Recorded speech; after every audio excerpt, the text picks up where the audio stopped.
A seven-eyed admiral of the Davazar Dominion leaned forward, his gelatinous skin shifting color with amusement. "You're telling me they boil beans in water," he said, "and drink it for pleasure?" Chuckles rippled through the war room, a dome of dark obsidian suspended above the planetary rings of Tiltor. The Galactic Imperial Coalition's finest minds, spanning 12 species, circled the holomap like a pack of wolves sizing up a sleeping cub. "They call a coffee," added Supreme Strategist Velkan, a sleek avian draped in ceremonial bone-white plumage. "They claim it improves alertness." Laughter rose again. A Krellborn general smacked the table with a tendril. "Savages." Truly. The hologram spun lazily, displaying Earth's solar system in pale blue glow. Blinking dots signified human vessels, a ragtag cluster orbiting Jupiter, dwarfed by the Empire's incoming fleet. Dozens of ships, bristling with plasma harpoons and mind-piercing torpedoes, were en route. "They have no centralized command," Velkan declared. "No standard language across continents. Their military uses email to coordinate battles." "They still argue over which side of a road to drive on," someone muttered. "Then let us proceed," the admiral said, voice thick with confidence. "A swift strike near Jupiter. Disable their vessels. Parade the wreckage. End their expansion before they begin." No one questioned the plan. Not until the human walked in. The double doors hissed, and silence fell like a falling moon. She was not armored, not escorted. She strolled in with slow grace, wearing an outdated navy blue uniform that didn't quite fit, loose at the shoulders, a touch faded at the seams. Her boots echoed with each step, not loud, but measured. She stopped at the center of the room, smiled gently, and set a tin box on the table. "Cookies," she said. Nobody moved. "Chocolate chip," she added, as though that explained everything. A pause. Then Velkan flicked a talon toward her. "And you are?" "Captain Ellencross," she said, extending a hand. No one took it. "Diplomatic liaison for Terran Outer Command." Her eyes scanned the room. "I came to answer your questions before you begin your surprise." The admiral raised a brow, or something like it. "Surprise." Ellen chuckled, brushing imaginary dust from her sleeve. "Oh, come now." A fleet of 77 ships silently approaching Jupiter under heavy comms blackout. She clicked her tongue. "You're not exactly whispering." Velkan narrowed his eyes. "We assumed your species lacked deep-range scanning." "Most do," she replied, opening the cookie tin and taking one for herself. "Except the Australians. They tend to notice things others miss." She took a bite and spoke through crumbs. "You should have used a decoy signal, or at least scrambled your heat trail." Very sloppy. The war room chilled. "You're bluffing," the admiral said. "I'm smiling," she said, "and you're confusing the two." For a moment, the table remained still, until a young Raltan ensign leaned toward his console. "She's telling the truth," he whispered. "Multiple human vessels repositioned 2 days ago. Their engines are idling near Europa. Silent mode." "Silent." Velkan snapped. "Like they're waiting." The admiral stared at Ellen. "You dare mock this council with parlor tricks and pastries?" "I'm not mocking anyone," Ellen said lightly. "I'm just confused. Why do you think we're primitive?" "Because you are," Velkan spat. "Your civilization is barely off your own dirtball. You poison your oceans. You weaponize art. You name death machines after birds." "Bald eagle," she supplied helpfully. "Also the warthog, the tomcat, and my personal favorite, the B-52. Technically a flying house with bombs." "Exactly our point," barked Davazar. "You name instruments of annihilation after animals." Ellen leaned in, her tone softening. "Maybe that's because animals know survival better than empires." Silence again, the kind that throbbed. "You're stalling," the admiral growled. "I'm talking," Ellen corrected. "But if you'd prefer silence, I'll oblige." She turned, paused, and looked over her shoulder. "Just one thing. Before you attack, if you want your crews to come home, I'd advise canceling lunch." "Why?" sneered Velkan. She smiled. "Because in 30 minutes, Jupiter's gonna get crowded." And then she walked out. On board the Imperial flagship Vox Ultima, Tension pulsed like a second heartbeat. "Why didn't we detain her?" one officer barked. "Because," Velkan muttered, "I wanted to see if the monkey would dance." No one laughed. A timer ticked down. Fleet formation locked. Engines thrummed. The kill order hovered in pre-launch, just one gesture from obliteration. But for reasons none of them voiced, that gesture did not come. They waited, and waited, until an alien junior officer, barely out of academy hatchling stage, squinted at a screen. "Admiral?" "What?" "I think we made a mistake." The central screen flared to life. Not with weapons, but with video. A pixelated feed. From Earth. A grinning old man in civilian clothes sat in a rocking chair, holding a cup. "Howdy, fellas," he said, waving. "I'm President Roy J. Denton. You might know me as the guy who vetoed space nukes in favor of railguns, but today I'm just here for show and tell." He sipped his drink. "We saw y'all sneaking around Jupiter. Cute. But see, we kind of figured you'd try this." Behind him, a curtain lifted. Dozens of live feeds flicked up. Human ships, hundreds, hiding behind moons, tucked into asteroid belts, rising from magnetic shadows. None were fancy. Some looked welded. But every one of them had targeting locks active. Denton leaned forward. "Now, I want to be real clear. We're not mad. Just disappointed. You were invited to the picnic, and you brought warheads." He smiled kindly. "So here's what's going to happen. You're going to turn around and go home. And we're going to pretend this was all just a hoopsie-doodle in space diplomacy." The feed glitched, then cut. The bridge went cold. Velkan whispered, "That wasn't live. It was pre-recorded. Time-stamped 12 hours ago." "That means they knew everything before our first move," someone murmured. "They didn't walk into a trap," said the Admiral slowly. "We did." Back on Earth, Ellen stood by a cliffside watchtower overlooking the Pacific. A cold wind tugged at her coat. She pulled out a comm slate, tapped a button, and spoke. Message complete. Send package code phrase. Tell the gardener winter's come early. The signal went silent. Far above her, orbiting quietly among abandoned satellites and forgotten relics, Earth's real defense grid blinked online.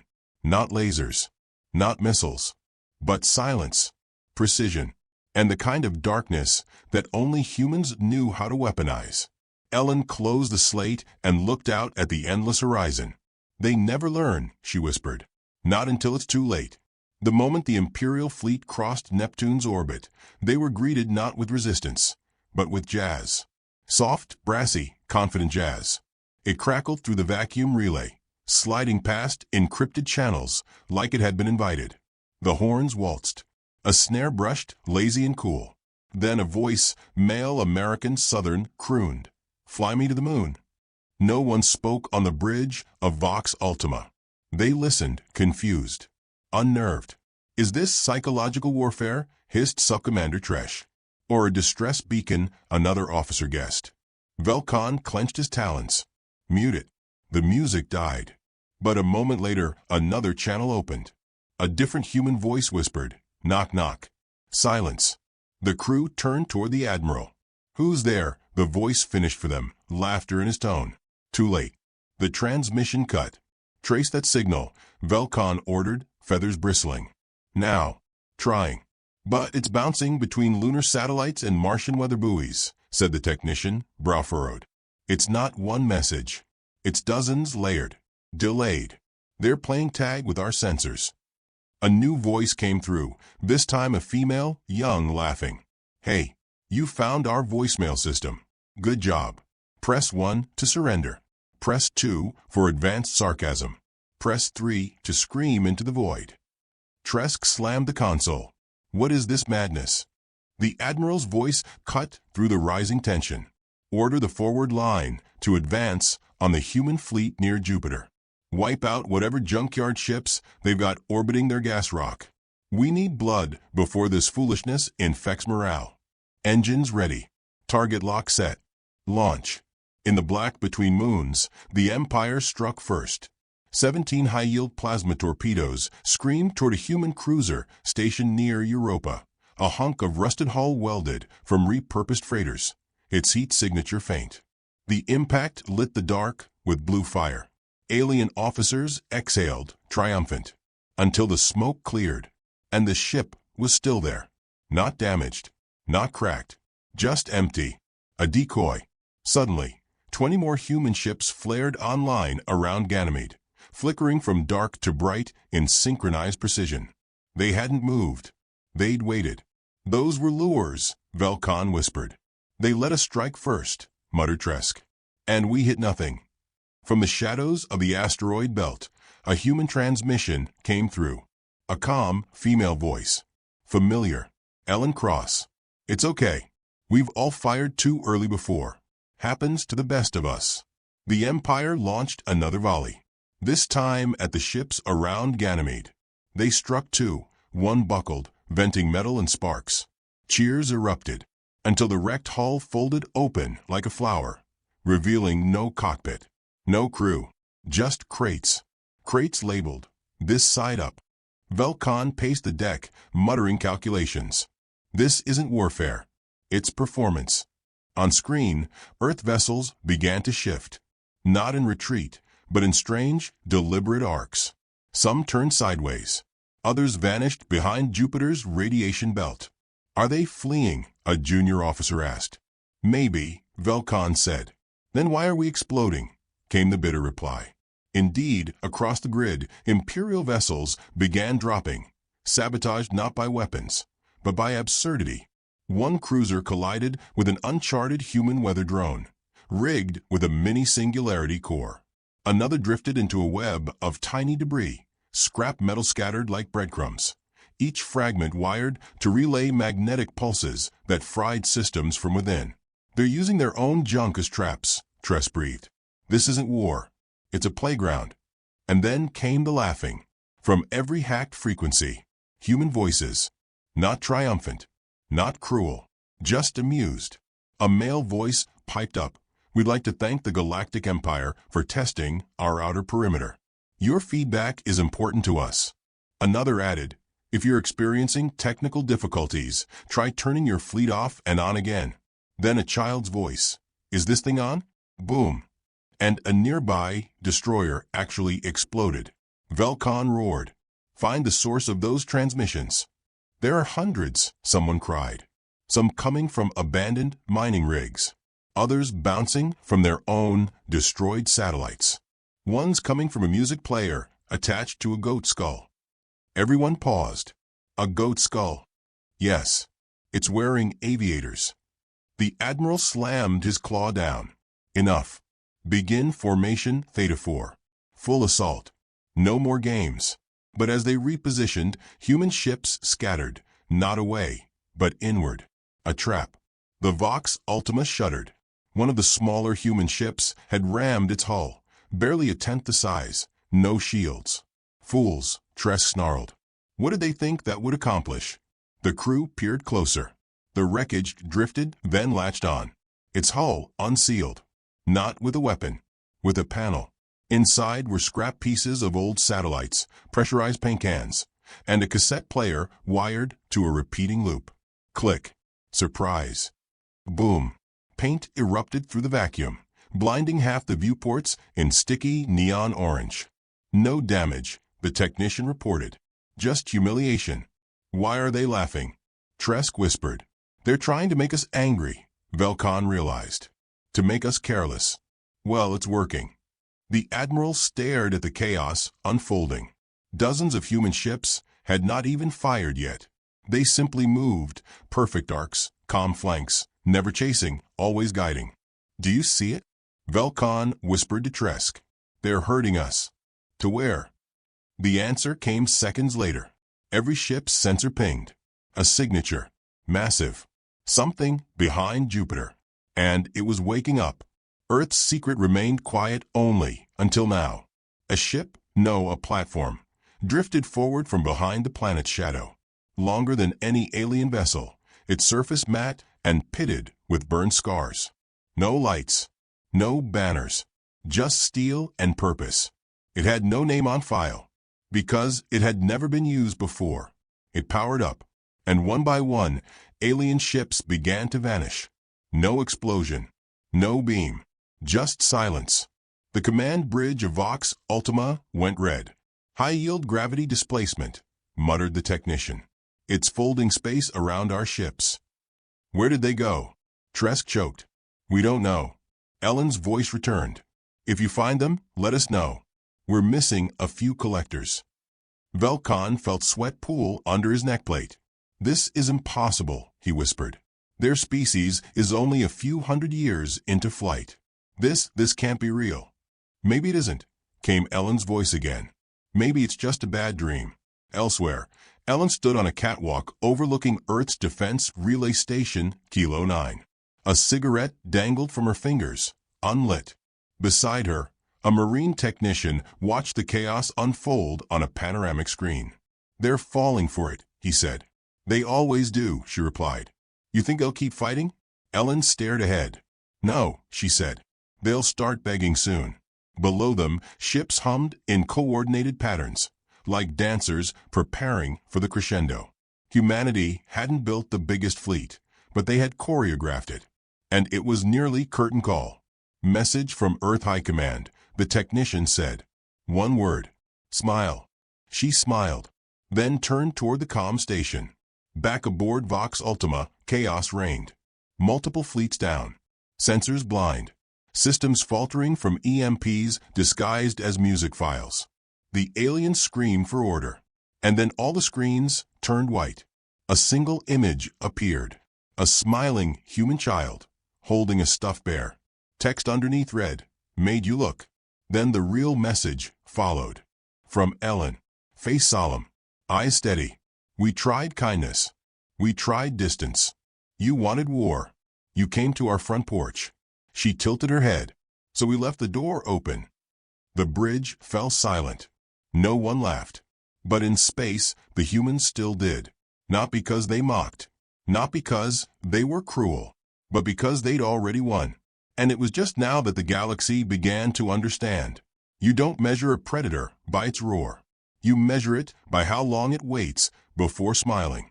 The corridors of the Vox Ultima no longer echoed with orders. They echoed with silence. A silence thick enough to suffocate thought, clinging to every clawed footstep and flickering console. Screens no longer showed battles, they showed losses. Markers winking out. Fleets collapsing into nothing. Tresk leaned against a rail, sweat darkening the inner folds of his collar. They weren't improvising, he whispered, as if saying it too loudly might invite another loss. They've been choreographing us since Neptune. Velkan stood at the holomap, watching the red of the Empire's fleet fade to gray. We assumed they were reacting, he murmured. But every move we made they wanted us to. Behind him, the projection showed Earth's forces drifting like dancers through a field of debris. Not chaotically, with steps measured in silence and centuries. Each movement pressed the Empire further inward, toward a center none of them could yet see. We need to regroup, Tresk said. Pull back. Reroute supplies. Send for reinforcements. Reinforcements. Velkan scoffed. From where? The 5th Legion's lost half its carriers. And the rest are blind. Earth's signal mimicry has infected our NAV beacons. We can't even trust our own stars. A technician raised a shaky hand. We've detected what appears to be their command fleet. Velkan straightened. Location. The tech hesitated. They're not moving. Where? The lights dimmed. On the holomap, Jupiter glowed pale. Floating just above the curve of its red storm sat a structure. Silent, black, motionless. That's not a ship, Velkan said slowly. It's a graveyard. The platform stretched for kilometers. Scars lined its hull. It had no shields, no signal, no visible crew. But one thing pulsed from its center. A heartbeat. Human. They're not flying it, Tresk said. They're broadcasting from it. Why?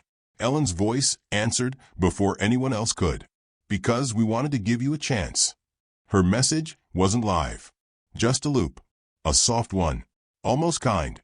This isn't how it had to be. We tried silence. You mistook it for fear. We tried kindness. You thought it weakness. So we left the lights off and waited. Velkan's eyes narrowed. Play the rest. The loop glitched. repeated. Then a second voice joined hers, older, gruffer, male. If you're hearing this, the trap's already closed.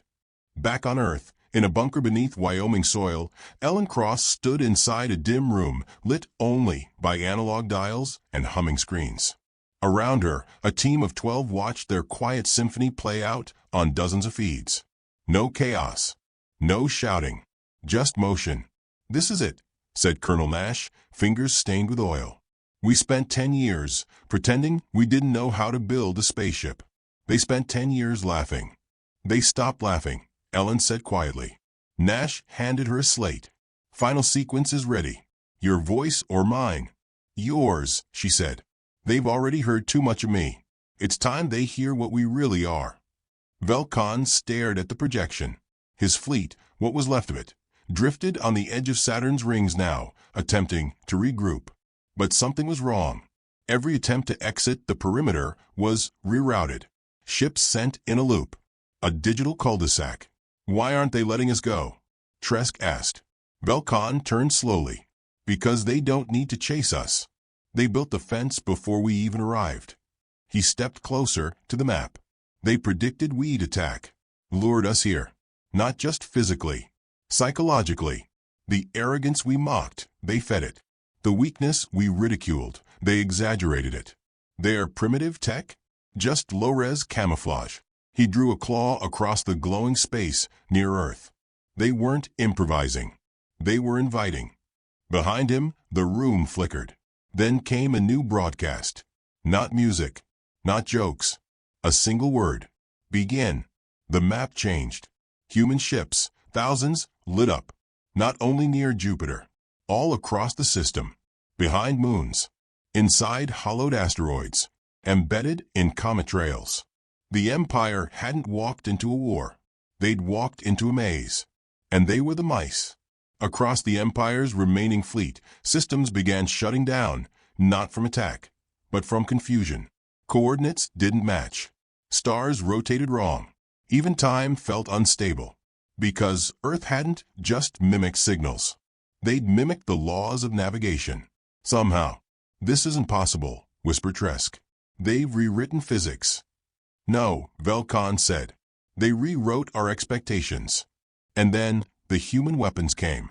Not beams. Not bombs. But silence.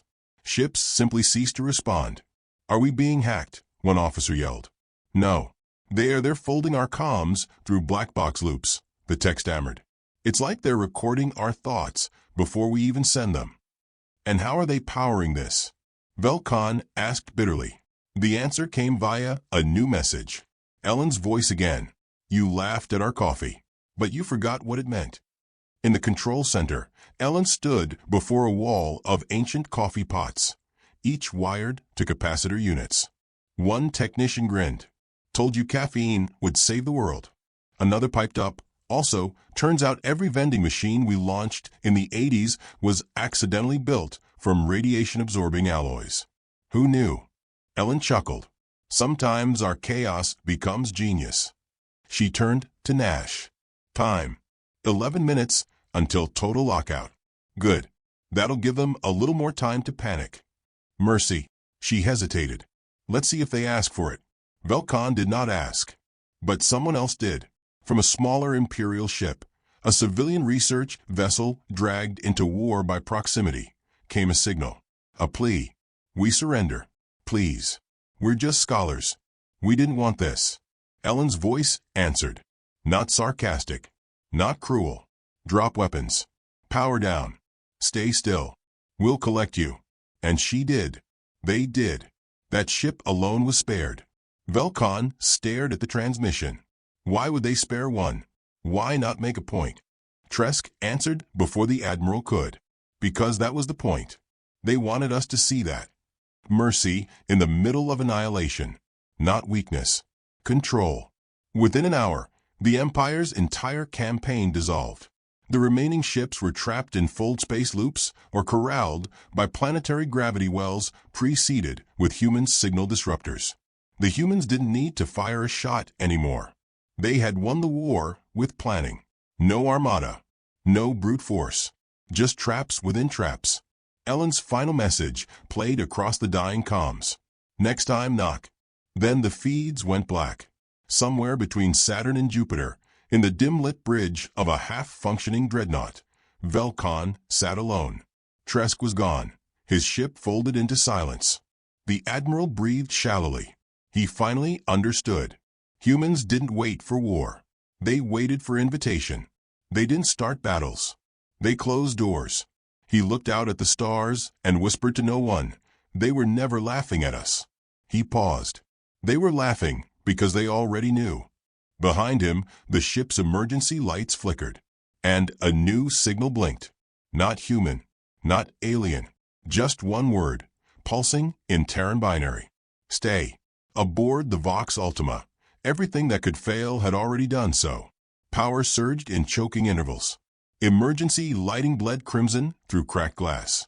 The remaining officers no longer spoke of strategy. They whispered of escape, if they whispered at all. Velkan stood alone in the observation dome, watching the stillness outside. The battlefield, once a theater of noise and fire, now drifted in unsettling silence. Ships floated like bones on black water, hulks of alien technology undone not by brute weapons, but by intention. In all his years of war, Velkan had never seen anything like it. There were no negotiations, no ultimatums, just absence. One by one, his people had vanished, engines swallowed by anomalies, signals twisted into their own echoes. They had not been defeated. They had been unraveled. Behind him, a faint hiss. The doors parted. Ellen Cross stepped through. She wore the same uniform, creased at the elbows, a tear across the left sleeve. There was no armor, no guards. Just a woman, tall and calm, with that infuriating human stillness. He didn't move. He didn't greet her.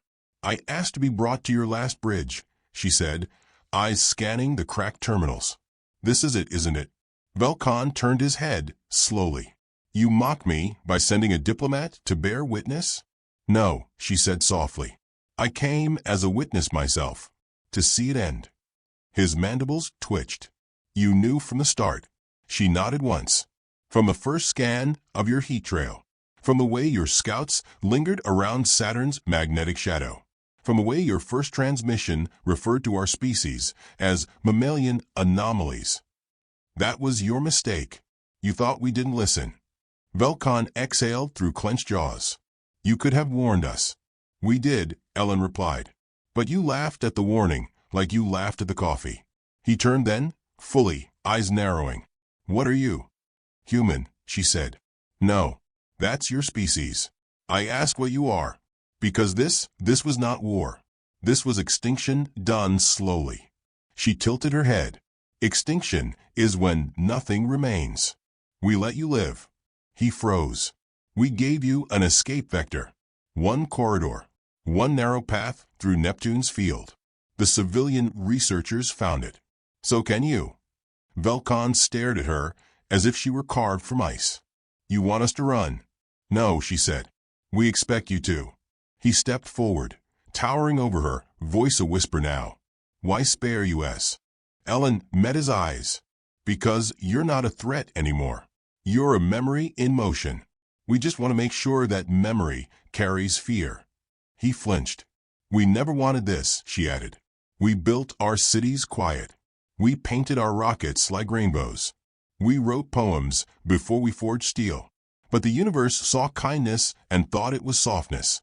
So we made sure our silence meant something." Behind her, the glass trembled. Something massive passed by, human-made, slow and cold. A ship with no crew, only purpose. It drifted beyond Jupiter's shadow and vanished. "You're going to wipe us from history," Velkan said, barely audible. Ellen stepped closer. "No. You're going to tell the story. That's the only part we can't do. We don't speak about ourselves. We let others carry the warnings." Velkan shuddered. "What warning?" She leaned in, her voice like frost on bone. "That humans don't start wars. But when they finish them, they end the page. On Earth, beneath layers of stone and metal, in Command Bunker 47A, the final sequence neared execution. Colonel Nash sat before the board, chewing on the stem of a long-dead pipe. No tobacco, just ritual. Beside him, technicians worked in silence. Some wiped their eyes, not from fear, but from the weight of success. Victory did not feel like joy. It felt like ash. "Are we sure we want to press it?" one whispered. "We don't want to," Nash said. "But we will." A pause. Then, from the far corner, a voice, shaky but firm. "Sir, we have an alien signal. Open comm." A screen flickered to life. It showed a single alien officer. Young, pale blue skin slick with sweat. Wide eyes. "This is research vessel Uthari. We surrender. Repeat, we surrender unconditionally." Nash leaned forward. "You are not combat rated. Why were you deployed?" "We were drafted. All vessels were. I never fired a weapon." "Stand down. Power off engines. Emit human-friendly beacon. You'll be spared." The alien nodded. The screen went black. Nash turned to the technician. "Add them to the safe corridor manifest. Mark their hull as protected. Anyone else pings outside the corridor. Automatic classification. Ghost." "Ghost, sir?" "Meaning," he said, "we never saw them at all." In orbit, the real final stage unfurled. Earth's deep space defense program, once mocked even by its own senators, activated what it called the net. Thousands of ancient satellites, derelict probes, even lunar landing junk, all laced with dormant code, awoke. Their purpose wasn't firepower. It was perception warfare. Every known galactic coordinate was now poisoned. Any alien ship using traditional warp alignments would land not at a destination, but inside a loop, a false signal that bent stars and time. Earth hadn't won just by defending its system. It had made itself a black hole of data, a place no map would trust again. Ellen stood beside a large porthole on her return shuttle. Her boots clunked lightly on metal as she watched the debris field settle. A younger officer stood behind her, awkward in silence. Finally, he asked, "Was it overkill, ma'am?" She didn't answer at first. Then, "What's the name of your sister?" He blinked. Marcy." "What would you do if someone tried to take her from you?" He swallowed. "Anything." "Then you understand," she said. He nodded slowly. "You'll tell her?" he asked. "What happened?" Ellen's lips twitched. "We don't write our victories. The universe does that for us. We just make sure the pen's inked in something permanent." In the galactic core, months later, rumors bloomed like blood in water. No one quite believed them. 100 fleets gone? Outsmarted by apes who put marshmallows in dessert? But whispers travel faster than light. And the whispers had names. Ellen Cross. Roy Denton. The Net. Some laughed. But they laughed quieter. Other species began to shift strategy, sending diplomats instead of scouts. Reopening treaties once ignored. Earth's name no longer sparked derision. It sparked calculation. And in war rooms around the galaxy, admirals began adding a new equation to every plan. The human variable. Velkan stood beneath a cracked hull, rescued by his own surrender signal. His rank gone. His empire shattered. But he lived. And that was enough. He tended a garden now, on a small moon station rented by neutral species. He no longer gave speeches. He watered tomatoes. One day, a child approached him. "Not Davazar. Human. Are you the one who fought us?" Velkan hesitated, then nodded. "Why'd you lose?" the boy asked. He didn't answer right away, just bent low, clipped a leaf, and said, "Because we never listened, and they never stopped watching." The boy grinned. "Want to see my model rocket?" Velkan blinked, then smiled. "Yes." On Earth, a monument was quietly built. No names etched, no anthem sung. Just a plaque. A single sentence in every known tongue. "We don't bark. We wait. And when we rise, it's already too late." And somewhere far beyond Pluto, a hidden fleet remained in orbit, cloaked, quiet, never acknowledged. They weren't there for glory. They were there to remind the stars that Earth was still listening, still smiling, and still very, very awake.